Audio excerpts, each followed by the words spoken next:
Right. ఇక తెలంగాణలో ప్రజాపాలన విజయోత్సవాలు ఘనంగా జరుగుతున్నాయి. ఇందులో భాగంగానే ఇవాళ సీఎం రేవంత్ రెడ్డి తెలంగాణ తల్లి విగ్రహం ఆవిష్కరించనున్నారు.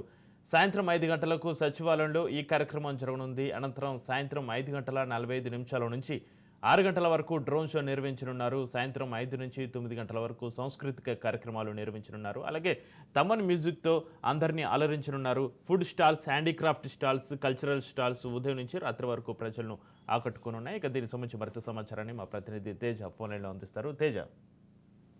చక్రి మొత్తంగా అయితే మాత్రం అంటే కాంగ్రెస్ ప్రభుత్వం కొలువు తీరిన తర్వాత చాలా ప్రతిష్టాత్మకంగా తీసుకొని రాష్ట్ర సచివాలయంలో తెలంగాణ తల్లి విగ్రహాన్ని అయితే ఏర్పాటు చేసినటువంటి పరిస్థితి. ఎందుకంటే గత 10 సంవత్సరాల బీఆర్ఎస్ కాలంలో కనీసం తెలంగాణ తల్లి విగ్రహ ఆ ఊసు కూడా లేకుండా పోయింది అనేటువంటి ఒక విచారాన్ని అయితే మాత్రం కాంగ్రెస్ పార్టీ పదే పదే వ్యక్తం చేస్తూ వస్తున్నటువంటి పరిస్థితి. 10 సంవత్సరాల కాలంలో తెలంగాణ తల్లి విగ్రహం ఏర్పాటు చేయలేదు. కానీ తమ ప్రభుత్వం వచ్చిన వెంటనే ఈ విధమైనటువంటి ఇనిషియేటివ్ తీసుకున్నాము, ఖచ్చితంగా ఆ గౌరవాన్ని, తెలంగాణ తల్లి గౌరవాన్ని మేము అట్లా ప్రతిష్ఠించాము అనేటువంటి స్థాయిలో అయితే మాత్రం కాంగ్రెస్ నాయకులంతా కూడా మాట్లాడుతున్నటువంటి పరిస్థితి.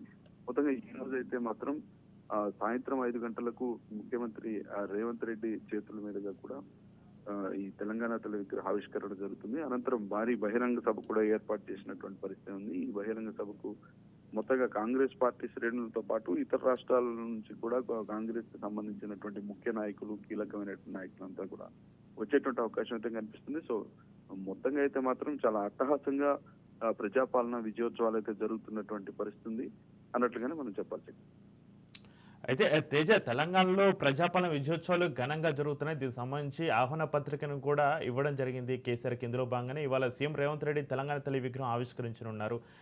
ఈ ఆవిష్కరణకి కేసీఆర్ వచ్చే అవకాశం ఉందంటారు తేజ? అది ఖచ్చితంగా చక్రి. ఎందుకంటే ఇప్పటికే తెలంగాణ రాష్ట్ర సాధన అనేటువంటిది సకల జనులందరూ కూడా పోరాటం చేస్తేనే సిద్ధించింది అనేటువంటిది ఉన్న నేపథ్యంలోనే ఖచ్చితంగా పరిపాలన ఎవరైనా ఉండొచ్చు, కానీ ఇది ఖచ్చితంగా ప్రతిపక్షాలను కూడా పరిగణలోకి తీసుకుంటాము. అదేవిధంగా ప్రతిపక్షాల యొక్క విమర్శలను కానివ్వండి, సూచనలు కానివ్వండి, వాటన్నిటిని కూడా పరిగణలోకి తీసుకొని ఒక ప్రజాపాలన అందించే దిశగా కాంగ్రెస్ పార్టీ ముందుకు వెళ్తుంది అనేటువంటి సంకేతాన్ని అయితే మాత్రం ప్రస్తుతం ఆ విధమైనటువంటి పరిపాలన చేస్తున్నాం అన్నట్టుగా కూడా రేవంత్ రెడ్డి సంకేతాలు ఇస్తున్నట్టుగానే కనిపిస్తుంది. ఇప్పటికే ప్రతిపక్ష నేతగా ఉన్నటువంటి కేసీఆర్ అయితే మాత్రం ఇప్పటికే ఆహ్వానించడం జరిగింది.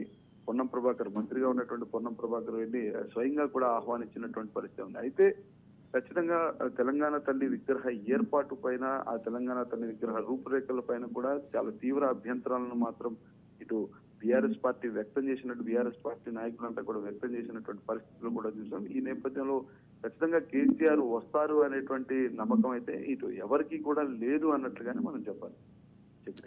రైట్. Thank you Teja.